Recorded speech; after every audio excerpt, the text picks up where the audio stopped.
You've all heard of Chernobyl. It's now a global synonym for nuclear disaster. Pictures like this became iconic. You'd have thought the blasts would have leveled the plant. But the final reactor was actually only shut down 15 years after the accident.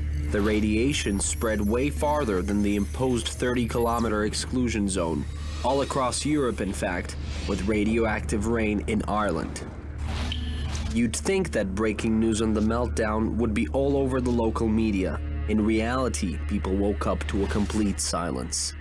It happened late on Friday night, at a late power outage test that had been badly planned and went terribly wrong. To simplify the physics a little, they extracted the rods that were meant to keep the nuclear reaction under control, but they failed to drop them back on time, and with the emergency systems turned off, disaster struck. You'd think most victims would have been killed in the initial blasts. Not so, just one person died. But there was a much more deadly mixture: radiation and numb officials.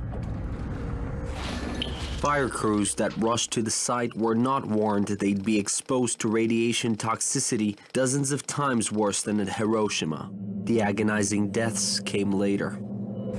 Residents in Pripyat, the town nearest the power plant, went on with their weekend routines until lunchtime the following day.